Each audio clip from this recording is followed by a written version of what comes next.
কিছু এলোমেলো উপনিবেশ, যেই উপনিবেশগুলোই হঠাৎ একদিন পৃথিবীর সবচেয়ে শক্তিশালী সাম্রাজ্যের বিরুদ্ধে রুখে দাঁড়ায় এবং জিতেও যায়। সালটা 1776, আর দেশটি মার্কিন যুক্তরাষ্ট্র। এটা সেই সময়ের যুক্তরাষ্ট্র যখন তার কোনো পরিচয় ছিল না, কোনো সামরিক ক্ষমতা ছিল না কোনো বৃহৎ অর্থনীতি। তখন কেউ ভাবেনি যে এই দেশটা একদিন পৃথিবীর ইতিহাস সম্পূর্ণ বদলে দিবে। কিন্তু মাত্র 200 বছরের মধ্যেই সেই দেশটাই হয়ে উঠেছে বিশ্বের অর্থনৈতিক, সামরিক, প্রযুক্তিগত এবং সাংস্কৃতিক অগ্রযাত্রার প্রধান শক্তি। কিভাবে যুক্তরাষ্ট্র গ্লোবাল সুপার পাওয়ার হলো? এটা কি কাকতালীয়, কিংবা শুধুই ভাগ্য, নাকি তাদের এই সুপার পাওয়ার হবার পেছনে লুকিয়ে আছে খুব হিসাব করা কিছু পদক্ষেপ, সঠিক ভূগোল আর অসাধারণ রাজনৈতিক কাঠামো? এটা শুধু ইতিহাস নয়, এটা দুঃসাহস, নতুন চিন্তা, ভয়ঙ্কর যুদ্ধ এবং খানিকটা ভাগ্যের এক উত্তাল কাহিনী। চলুন শুরু করা যাক। বর্তমান যুক্তরাষ্ট্রকে বুঝতে হলে আমাদেরকে ইতিহাসে ফেরত যেতেই হবে। 1776 সালে জর্জ ওয়াশিংটন, থমাস জেফারসন এবং বেঞ্জামিন ফ্রাঙ্কলিন যে ভূখণ্ডের স্বাধীনতা ঘোষণা করেছিল, সেটা কিন্তু আজকের যুক্তরাষ্ট্রের অর্ধেকেরও অনেক কম অংশ নিয়েছিল। 1783 সালে গিয়ে তারা যখন যুদ্ধ জয়ের মাধ্যমে ব্রিটেন থেকে স্বাধীন হয়, তখন যুক্তরাষ্ট্রের মানচিত্র ছিল ঠিক এরকম। নবজাত এই দেশটি সেই সময় ছিল দুর্বল, বিভক্ত আর চারদিকে শত্রু দ্বারা আবদ্ধ। শক্তিশালী রাষ্ট্র গঠনের জন্য প্রথমেই প্রয়োজন ছিল দেশের সীমানা বাড়ানো, আর সেই কাজটি তারা জন্মের পর থেকেই প্রতিনিয়ত করে গেছে। 1803 সালে যুক্তরাষ্ট্র ফ্রান্সের কাছ থেকে পুরো লুইজিয়ানা টেরিটরি কিনে নেয়। এক চুক্তিতেই দেশটি হয়ে গেল আয়তনে দ্বিগুণ। মাত্র $15 মিলিয়ন তারা কিনে নেয় 8,28,000 বর্গমাইল এলাকা। মিসিসিপি থেকে রকি মাউন্টেন পর্যন্ত বিস্তৃত এই ভূমি খুলে দিল উর্বর জমি, খনিজ সম্পদ আর নৌবাণিজ্যের দরজা। মিসিসিপি অববাহিকার নদীগুলোর উৎস কোনো উঁচু ভূমিতে নয়। এই নদীগুলোর জল বিশাল দূরত্ব জুড়ে মসৃণভাবে প্রবাহিত হয়ে সাগরে মিশেছে। ফলে এই নদীপথে সহজে এবং সস্তায় পণ্য পরিবহন করা যেত, যেটা যুক্তরাষ্ট্রের বাণিজ্যে বিশাল গতি নিয়ে আসে। এছাড়া নদীর পাড়ের উর্বর কৃষিজমি খুব দ্রুতই দেশটিকে একটি কৃষিজ সুপার পাওয়ারে পরিণত করে। ব্রিটিশ এবং ফরাসিদের সরিয়ে দেওয়ার পর যুক্তরাষ্ট্রের টার্গেট দ্বারায় স্প্যানিশদের তাড়ানো। ইউরোপীয় যুদ্ধে স্প্যানিশরা তখন দুর্বল হয়ে পড়েছিল। ফলে 1819 সালে তারা ফ্লোরিডা সহ বিশাল পরিমাণ ভূখণ্ড যুক্তরাষ্ট্রের কাছে ছেড়ে দিতে বাধ্য হয়। এর এক বছর আগে যুক্তরাষ্ট্র ব্রিটেনের কাছ থেকে আরও বেশ কিছু ভূমি পায়। এরপর 1845 সালে টেক্সাস মেক্সিকো থেকে যুক্তরাষ্ট্রের সাথে যোগ দেয়। 1846 সালে গ্রেট ব্রিটেনের সাথে চুক্তির মাধ্যমে তারা যোগ করে নেয় বর্তমান ওয়াশিংটন, অরেগন এবং আইদাহো রাজ্যসহ আরও কিছু ভূমি। 1848 সালে মেক্সিকোর কাছ থেকে দখল করে নেয় ক্যালিফোর্নিয়া, নেভাদা, ইউটা এবং আরিজোনার বিশাল ভূখণ্ড। আর 1853 সালে মেক্সিকোর কাছ থেকে কিনে নেয় আরিজোনার আরও কিছু ভূমি। আর এর মাধ্যমে বর্তমান যুক্তরাষ্ট্রের মেইনল্যান্ডের পুরোটাই তাদের দখলে চলে আসে। অবশ্য এরপরেও যুক্তরাষ্ট্র তাদের সম্প্রসারণ অব্যাহত রাখে। 1867 সালে তারা রাশিয়ান সাম্রাজ্যের কাছ থেকে কিনে নেয় আলাস্কা। 1898 সালে দখল করে নেয় হাওয়াই এবং পুয়ের্তো রিকো। এরপরেও তারা আরও ছোট ছোট কিছু দ্বীপ নিজেদের করে নিয়েছে। তো যাই হোক, 19 শতকের মাঝেই বর্তমান যুক্তরাষ্ট্র তাদের সম্পূর্ণ ভূমি পেয়ে যায়। মাঝে অবশ্য একটি দুঃসময়ে পাড়ি দেয় যুক্তরাষ্ট্র। 1861 থেকে 1865 সালের গৃহযুদ্ধ দেশটিকে প্রায় ছিন্ন ভিন্ন করে দেয়। দাসপ্রথার বিলুপ্তিকরণ, শিল্পভিত্তিক উত্তর আর কৃষিভিত্তিক দক্ষিণের দ্বন্দ্ব আর রাষ্ট্রের অধিকার নিয়েই এই গৃহযুদ্ধ বেঁধেছিল। 1865 সালে জেনারেল লির আত্মসমর্পণের মাধ্যমে এই যুদ্ধ শেষ হয়। দাসপ্রথাও সেই সময় বিলুপ্ত করা হয়। নিজেদের ইতিহাসের অন্যতম রক্তাক্ত এই যুদ্ধই যুক্তরাষ্ট্রকে পরবর্তীতে গ্লোবাল সুপার পাওয়ার হয়ে ওঠার আগুনটি জ্বালিয়ে দিয়েছিল। 19 শতকের শেষে যুক্তরাষ্ট্রে ঘটে যায় এক শিল্প বিপ্লব, যাকে বলা হয় দ্বিতীয় শিল্প বিপ্লব। সেই সময়কার দুটি আবিষ্কার যুক্তরাষ্ট্রকে বদলে দিয়েছিল। একটি হচ্ছে বিদ্যুৎ আর অন্যটি ইঞ্জিন। সেই সময় রেলপথ ছড়িয়ে যায় দেশ জুড়ে। পূর্ব থেকে পশ্চিম উপকূল পর্যন্ত যুক্ত হয়ে যায় রেলপথে, যেটা বাণিজ্যের গতি বহু গুণে বাড়িয়ে দেয়। Thomas Edison, Nikola Tesla, Henry Ford, এই নামগুলো শুধু মানুষ নয়, তারা ছিল যুগ বদলানো এক একটি শক্তি। 1890 সালের মধ্যে আমেরিকা ইস্পাত উৎপাদনে ব্রিটেনকে ছাড়িয়ে যায়। 1865 থেকে 1898 সাল পর্যন্ত কয়লা উৎপাদন বাড়ে 800%, রেলপথ বৃদ্ধি পায় 567%, আর 1870 থেকে 1900 সালের মধ্যে 2.5 কোটি অভিবাসী এসে ভরিয়ে তোলে নিউ ইয়র্ক এবং শিকাগোর কারখানাগুলো। যুক্তরাষ্ট্র বুঝেছিল মানুষই শক্তি, দক্ষ লোকই সম্পদ। এই বিশ্বাসই ভবিষ্যতের প্রযুক্তি এবং উদ্ভাবনের ভিত্তি। দেশটি অর্থনৈতিক সমৃদ্ধির সাথে সাথেই একটি ব্লু ওয়াটার নেভি বা দূর সমুদ্রে চলাচলে সক্ষম নৌবাহিনী গড়ে তুলতে থাকে। 19 শতকে যুক্তরাষ্ট্রের পররাষ্ট্র নীতি ছিল বাণিজ্যের প্রসার ঘটানো এবং নিজেদের অঞ্চলের বাইরের কোনো ঝামেলায় না জড়ানো। নিজেদের অর্থনৈতিক সমৃদ্ধির সাথে সাথে তারা একসময় উপলব্ধি করতে পারে যে সময় এসেছে উপকূলগুলোকে সুরক্ষিত করার, আর এক্ষেত্রে তাদের সত্যিকারের হুমকি ছিল স্পেন। যদিও স্প্যানিশদেরকে মূল ভূখণ্ড ছাড়তে বাধ্য করা হয়েছিল অনেক আগেই, তবুও তারা কিউবা, পুয়ের্তো রিকো এবং বর্তমান ডোমিনিকান রিপাবলিকের কিছু অংশ নিয়ন্ত্রণ করছিল। সেই সময় বিশেষ করে কিউবা আমেরিকান প্রেসিডেন্টদের রাতের ঘুম কেড়ে নিত, কেননা এটি ফ্লোরিডার ঠিক পাশেই অবস্থিত। এছাড়া এটি তাদের গুরুত্বপূর্ণ নিউ অর্লিন্স বন্দরে প্রবেশ এবং সেখান থেকে প্রস্থানের মুখে অবস্থিত। এমন গুরুত্বপূর্ণ অবস্থানে স্প্যানিশদের উপস্থিতি তারা কোনোভাবেই মেনে নিতে পারছিল না। সময়টি 15 ফেব্রুয়ারি 1898। কিউবার হাভানা বন্দরে মার্কিন যুদ্ধজাহাজ ইউএসএস মেইন বিস্ফোরিত হয়ে ডুবে যায়। ঘটনাটি একটি দুর্ঘটনা হিসেবে এখন পর্যন্ত বিবেচিত, কিন্তু যুক্তরাষ্ট্রের পত্রিকাগুলো এবং রাজনৈতিক নেতারা এটার জন্য স্পেনকে দায়ী করে এবং এই ঘটনার রেশে স্পেনের বিপক্ষে যুক্তরাষ্ট্র যুদ্ধ ঘোষণা করে। যুক্তরাষ্ট্রের বৈশ্বিক শক্তি হয়ে ওঠার প্রথম মোড়টি এসেছিল এই স্প্যানিশ আমেরিকান যুদ্ধের মাধ্যমেই। যুক্তরাষ্ট্র স্প্যানিশ নৌবহর ধ্বংস করে দেয়। 1898 সালের ডিসেম্বরে প্যারিস চুক্তির মাধ্যমে শেষ হয় এই যুদ্ধ, আর এই যুদ্ধের মাধ্যমে পুয়ের্তো রিকো, গুয়াম, ফিলিপাইন এবং কিউবা চলে আসে মার্কিন প্রভাব বলয়ে। আর 1803 সালে আমেরিকা পানামা খালের একচেটিয়া অধিকার ইজারা নেয়। যুক্তরাষ্ট্রের বাণিজ্য তখন তুঙ্গে, সেই সঙ্গে তারা বিশ্বমঞ্চের নবাগত এক শক্তি। কিন্তু তবুও যুক্তরাষ্ট্র তখনও বিচ্ছিন্ন, যতক্ষণ না আসে প্রথম বিশ্বযুদ্ধ।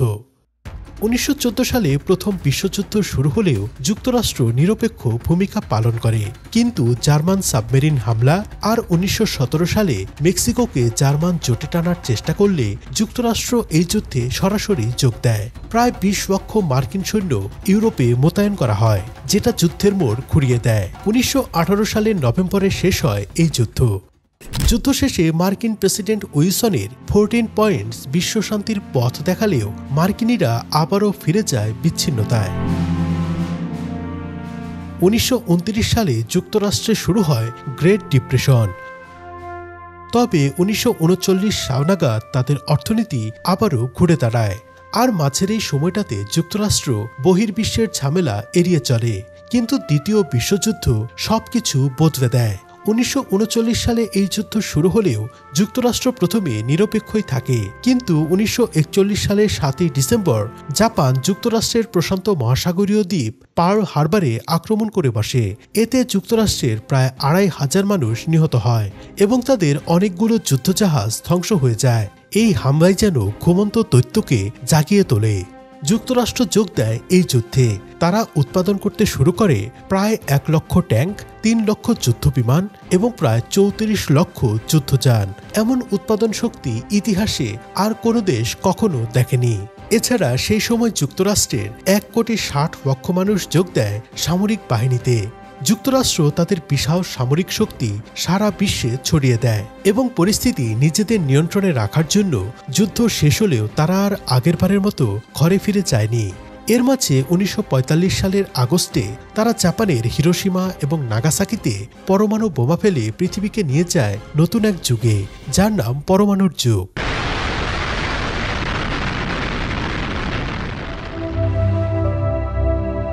দ্বিতীয় বিশ্বযুদ্ধের পর যুক্তরাষ্ট্র সবকিছু নিজেদের মতো করে সাজাতে থাকে। বিশ্বব্যাংক এবং IMF তৈরি হয় যুক্তরাষ্ট্রের নেতৃত্বে। বিশ্ব বাণিজ্য, ঋণ, অর্থনীতি সবকিছুতে যুক্তরাষ্ট্র দাঁড়িয়ে যায় কেন্দ্রস্থলে। মার্কিন ডলার হয়ে যায় বিশ্বের রক্ত সঞ্চালন। তেল বিক্রি হয় ডলারে, আন্তর্জাতিক বাণিজ্য হয় ডলারে, একটি দেশের রিজার্ভও রাখা হয় ডলারে। তবে দ্বিতীয় বিশ্বযুদ্ধ চলাকালীন আরও একটি বড় ঘটনা ঘটে। সাল 1940। ব্রিটিশরা মরিয়া হয়ে জার্মানদের সাথে লড়াই করছে, কিন্তু যুদ্ধে টিকে থাকতে তাদের প্রয়োজন আরও যুদ্ধজাহাজ। সেই সময় কিন্তু বিশ্বের সমুদ্রপথ নিয়ন্ত্রণ করত ব্রিটিশরা। সারা বিশ্বজুড়েই ছড়িয়েছিল তাদের নৌঘাঁটি। আমেরিকানরা এই সুযোগ কাজে লাগায়। তাদের কাছে তখন 50টি অতিরিক্ত যুদ্ধজাহাজ ছিল। যুক্তরাষ্ট্র ব্রিটেনের সাথে ডেস্ট্রয়ার্স ফর বেসেস এগ্রিমেন্ট করে। এই চুক্তির অধীনে যুক্তরাষ্ট্র 50টি জাহাজ ব্রিটেনকে দিয়ে দেয়, আর বিনিময়ে ব্রিটেন পশ্চিম গোলার্ধে থাকা তাদের প্রায় সবগুলো নৌঘাঁটি যুক্তরাষ্ট্রকে দিয়ে দেয়। ফলে নৌরুটের নতুন অভিভাবক হয়ে ওঠে যুক্তরাষ্ট্র। তবে শুধু নৌপথ নয়, স্থলপথেও তারা আধিপত্য বিস্তার করে। দ্বিতীয় বিশ্বযুদ্ধের পর সকল ইউরোপীয় দেশই হয়ে পড়েছিল দুর্বল। তাদের শহর নগরের মতো ধ্বংসস্তূপে পরিণত হয়েছিল তাদের অর্থনীতিও। অন্যদিকে সোভিয়েত ইউনিয়ন তখন ইউরোপের এক আগ্রাসী শক্তি এবং যুক্তরাষ্ট্রের একমাত্র বৈশ্বিক প্রতিদ্বন্দ্বী। যুক্তরাষ্ট্র সেই সময় ইউরোপের পুনর্গঠনে যেমন প্রচুর অর্থ বিনিয়োগ করছিল, তেমনি সোভিয়েত ভয় দেখিয়ে পশ্চিম ইউরোপের দেশগুলোতে স্থাপন করছিল তাদের স্থায়ী ঘাঁটি। আর এই সোভিয়েত ইউনিয়নকে রুখতেই 1949 সালে তারা তৈরি করে সামরিক জোট নর্থ আটলান্টিক ট্রিটি অর্গানাইজেশন, বা সংক্ষেপে ন্যাটো। ওয়াশিংটন এই ন্যাটোর গঠন প্রক্রিয়ায় নেতৃত্ব দেয় এবং এর মাধ্যমে কার্যকরভাবে যুক্তরাষ্ট্র পশ্চিমা বিশ্বের টিকে থাকা সামরিক শক্তির নেতৃত্ব গ্রহণ করে। কেননা ন্যাটোর মধ্যে সবচেয়ে বড় সামরিক শক্তি হল যুক্তরাষ্ট্র। চুক্তিতে যেটাই থাকুক না কেন, ন্যাটোর সুপ্রিম কমান্ডার চূড়ান্তভাবে ওয়াশিংটনের কাছে দায়বদ্ধ। অর্থাৎ এক কথায় বলা যায়, যুক্তরাষ্ট্র ততক্ষণে পশ্চিমা বিশ্বের অভিভাবক বনে গেছে। ন্যাটো গঠনের পর থেকেই সোভিয়েত ইউনিয়নের সঙ্গে যুক্তরাষ্ট্রের কোল্ড ওয়ার বা স্নায়ুযুদ্ধ শুরু হয়। পুঁজিবাদ বনাম সমাজতন্ত্র। যুক্তরাষ্ট্র সেই সময় একটি মতবাদ গ্রহণ করে, যেটা ট্রুম্যান ডক্ট্রিন নামে পরিচিত। এই মতবাদের মূল পয়েন্ট হিসেবে সোভিয়েত ইউনিয়নের সম্প্রসারণবাদ রুখতে গণতান্ত্রিক দেশগুলোকে সাহায্য করা এবং প্রয়োজনে তাদেরকে সমর্থন করার কথা বলা হলেও এর প্রকৃত উদ্দেশ্য ছিল সোভিয়েত ইউনিয়নকে প্রতিহত করা। আর এই কারণেই যুক্তরাষ্ট্র কোরিয়া যুদ্ধ এবং ভিয়েতনাম যুদ্ধে জড়িয়ে পড়ে। তবে সোভিয়েত ইউনিয়নের সঙ্গে যুক্তরাষ্ট্রের স্নায়ুযুদ্ধ শুধুমাত্র সামরিকই ছিল না, এটা ছিল প্রযুক্তি, বিজ্ঞান এবং উদ্ভাবনেরও প্রতিদ্বন্দ্বিতা। যখন সোভিয়েত ইউনিয়ন প্রথম স্যাটেলাইট স্পুটনিক উৎক্ষেপণ করল, তখন যুক্তরাষ্ট্র বুঝতে পারল এটা শুধু মহাকাশ প্রতিযোগিতা নয়, এটা ভবিষ্যতের শক্তি দখলের লড়াই। যার ফলেই তারা তৈরি করে নাসা এবং হাজার হাজার বিজ্ঞান গবেষণা প্রতিষ্ঠান। 1969 সালে যুক্তরাষ্ট্র যখন চাঁদের মাটিতে পা রাখে, তখন সারা বিশ্ব বুঝতে পারে যুক্তরাষ্ট্র কেবল সামরিক বা অর্থনৈতিক শক্তি নয়, এটা ভবিষ্যতের প্রযুক্তিগত দুনিয়ারও নেতৃত্ব দেবে। আর তাই তো internet, computer, Google, Apple, Microsoft সবকিছুই জন্ম নিয়েছে যুক্তরাষ্ট্রে। প্রযুক্তি আধিপত্য ছাড়া কোনো সুপার পাওয়ার টেকে না। যুক্তরাষ্ট্র এটাই বুঝেছে সবার আগে।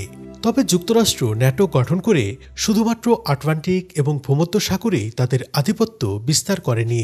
1951 সালে তারা অস্ট্রেলিয়া এবং নিউজিল্যান্ডের সঙ্গে জোট গঠন করে দক্ষিণ প্রশান্ত মহাসাগর এবং ভারত মহাসাগরে তাদের আধিপত্য বিস্তার করে। আর কোরিয়া যুদ্ধের পর উত্তর প্রশান্ত মহাসাগরেও যুক্তরাষ্ট্রের আধিপত্য বৃদ্ধি পায়। মধ্যপ্রাচ্যেও তারা সৌদি আরব এবং কাতারের মতো মিত্র খুঁজে নেয় এবং সামরিক ঘাঁটি স্থাপন করে মধ্যপ্রাচ্যেও তাদের প্রভাব বৃদ্ধি করে। আফ্রিকাতেও রয়েছে তাদের সামরিক উপস্থিতি। তবে 1960-এর দশকে ভিয়েতনামে যুক্তরাষ্ট্রের ব্যর্থতা তাদের আত্মবিশ্বাসকে ক্ষতিগ্রস্ত করে এবং বিদেশি ঝামেলায় জড়ানোর বিষয়ে তাদেরকে আরও সতর্ক করে তোলে। তবে যুক্তরাষ্ট্রের একক সুপার পাওয়ার হওয়ার পেছনে যে বড় বাধা ছিল সোভিয়েত ইউনিয়ন, সেটাও যখন 1991 সালে ভেঙে যায়, তখন তাদের সামনে আর কোনো বাধাই থাকে না। যুক্তরাষ্ট্রই তখন ইতিহাসে প্রথমবার পৃথিবীতে একমাত্র সুপার পাওয়ার হিসেবে দাঁড়িয়ে যায়। আর এরপর গত 3 দশক ধরে যুক্তরাষ্ট্র একাই চালিয়েছে আন্তর্জাতিক অর্থনীতি, বাণিজ্য, প্রযুক্তি, কূটনীতি এবং সামরিক ব্যবস্থাপনা। আজও $30 ট্রিলিয়ন জিডিপি, $800 বিলিয়ন বাৎসরিক সামরিক বাজেট, সিলিকন ভ্যালির প্রযুক্তি, মার্কিন ডলারের বিশ্ব বাণিজ্য সব মিলিয়ে যুক্তরাষ্ট্রই নেতৃত্ব দিচ্ছে বিশ্বকে। তবে তাদের সামনে চ্যালেঞ্জও রয়েছে, আর সবচেয়ে বড় চ্যালেঞ্জ হচ্ছে চীনের উত্থান। গত দশকে লেখা বেশিরভাগ বিশ্লেষণে এটাই ধরে নেওয়া হয়েছে যে একবিংশ শতাব্দীর মাঝামাঝি সময়ে চীন যুক্তরাষ্ট্রকে ছাড়িয়ে যাবে এবং প্রধান পরাশক্তিতে পরিণত হবে। তবে চীনকে মোকাবেলা করার কৌশল যুক্তরাষ্ট্র আরও অনেক আগে থেকেই গ্রহণ করে আসছে। এই বিষয়েও একটি ভিডিও হতে পারে যদি আপনারা চান। যুক্তরাষ্ট্র সুপার পাওয়ার হয়েছে শুধুমাত্র শক্তি দিয়ে নয়, ভূগোল, অভিবাসন, শিল্প বিপ্লব, যুদ্ধের সুযোগ এবং প্রযুক্তিগত আধিপত্য সব মিলিয়েই তৈরি করেছে এক অনন্য বাস্তবতা। দুনিয়ার ইতিহাসে এর আগেও বহু সাম্রাজ্য এসেছে, রোমান সাম্রাজ্য, ব্রিটিশ সাম্রাজ্য, মঙ্গোল সাম্রাজ্য। তবে কেউই পুরো পৃথিবীকে এককভাবে প্রভাবিত করতে পারেনি যেভাবে করছে যুক্তরাষ্ট্র। তবে যুক্তরাষ্ট্রের এই নাটকীয় উত্থান মনে করিয়ে দেয় ক্ষমতা কখনো চিরস্থায়ী নয়, সবসময় সেটি বদলায়। এর পরের অধ্যায় কি? সময়ই লিখবে সেই গল্প।